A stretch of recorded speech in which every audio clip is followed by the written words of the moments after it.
तो आपसे मैंने क्वेश्चन पूछा था कि इंडिया के अंदर कितना करंट आ रहा है। इलेक्ट्रिक करंट क्या होता है? इलेक्ट्रिक करंट से मतलब है विद्युत धारा। धारा मैंने बहाना, किस चीज़ का बहाना? इलेक्ट्रॉन का बहाना। तो इसलिए flow of electron is called current. यह जो करंट होता है हम इसे एम्पेयर में मापते हैं। यह जो एम्पेयर है यह यूनिट है, इससे हम करंट को मापते हैं, यानी फ्लो ऑफ इलेक्ट्रॉन को मापते हैं।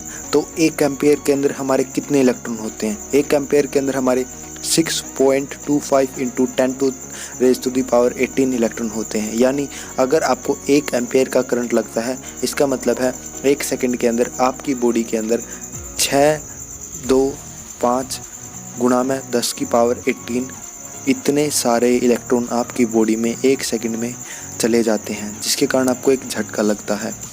तो 1 एम्पेयर का करंट तो काफ़ी ज़्यादा हैवी होता है, उससे आदमी की मौत तक भी होती है। उस पर मैं आगे आपके साथ बातें करने वाला हूँ कि कितने वोल्टेज पर, कितने करंट पर आदमी को करंट लगता है, झटका लगता है। वे बात की बातें हैं नेक्स्ट वीडियो में हम आपके साथ शेयर करने वाले हैं। तो मैंने आपको कहा, जब किसी भी वायर के अंदर इलेक्ट्रॉन फ्लो होते हैं, यानी एक इलेक्ट्रॉन दूसरी इलेक्ट्रॉन के साथ में इंटरेक्ट करके आगे फ्लो होता है, तो उसे हम कहते हैं करंट। करंट को हम मापते हैं एम्पेयर्स में। अब जानते हैं वोल्टेज क्या होती है।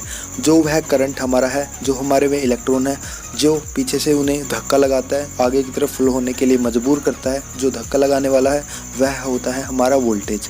अब जो यह वोल्टेज है, अगर हमारी 1 वोल्ट है यानी कम धक्का लगा रहा है, अगर 2 वोल्ट है तो ज़्यादा ज़ोर से ज़्यादा फोर्स लग रही है, अगर हमारी वोल्टेज जैसे 220 वोल्ट है तो बहुत तेज़ी से पीछे से फोर्स आ रहा है। जैसे कि हमारे इंडिया के अंदर यह जो फोर्स है, यह जो वोल्टेज है, यह 220 वोल्ट है, एसी है। अब आप पूछोगे करंट कितना आ रहा है इंडिया के अंदर? जो हमारा करंट होता है वह डिपेंड करता है कि आपने जो भी इंस्ट्रूमेंट को, जो भी डिवाइस लगाई है, वह कितनी पावर कंज्यूम करती है। जो यह पावर है, हमारा कोई भी डिवाइस जो पावर कंज्यूम करता है, वह पावर कंज्यूम करता है वोल्टेज के अंदर। वोल्टेज के अंदर, यानी वोल्टेज का मतलब है वह रिलेशन होता है करंट और वोल्टेज का, कि जो हमारा लोड है वह कितना करंट ले रहा है और कितनी वोल्टेज ले रही है। तो यहाँ से एक कॉन्सेप्ट और क्लियर हो जाता है। जब हम करंट को वोल्टेज के साथ में मल्टीप्लाई करते हैं तो हमारी पावर निकल के आती है। तो आपसे मैंने क्वेश्चन पूछा था कि इंडिया के अंदर कितना करंट आ रहा है।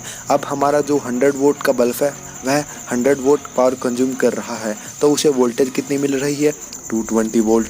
अब उसे करंट कितना मिल रहा है? तो निकालना काफ़ी आसान है। आपको केवल बल्ब की वोल्टेज को वोल्टेज के साथ में डिवाइड करना है, यानी 100 डिवाइड बाई 220 वोल्ट। आंसर आता है 0.45 एम्पेयर, यानी एक बल्ब 0.45 एम्पेयर लेता है। यानी इंडिया के अंदर 0.45 करंट आ रहा है? जी नहीं, यह प्रत्येक डिवाइस के अंदर वेरी करता है।